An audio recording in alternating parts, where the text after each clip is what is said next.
n'omukisa guno okuwa ku mwami wange ono yeyanjula amanya ate mumuwulireko n'eddoboozi. Neyanziza nnyo honorable omukyala wange bannakiboga mbalamusizza wano ndi buko muli balamu bange bakodomi bange bannazaala bassezaala abako tetutera kwogera nnyo nga tugenze ebuko.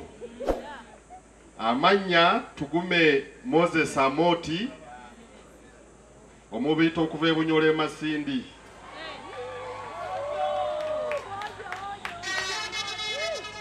Ekintu kya cooperatives abantu baffe bana bayeyita abanunuzi bebazisaanyaawo. Twalina cooperatives wano nga zina ne cooperative bank era bajjajjaffe nga bw'aba ayagala kukwata mwana mutwala Nakasula Kyebambe amasomero ag'ebbeeyi ng'agenda mu cooperative ne bamuwa school fees n'asasulira omwana bw'akola n'alima pambo b'emmwanyi n'asasula ssente ze bamuwoze. Yensonga lwaki mu bwavu bwabwe basobola okufulumya baddokita ne bayinginiya naye ku budde buno kizibu nnyo okufulumya dokita oba yinginiya oba ki.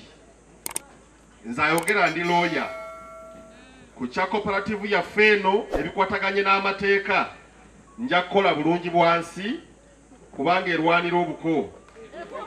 Amiina. Era anaakuwa ensujju atandikira ku ki?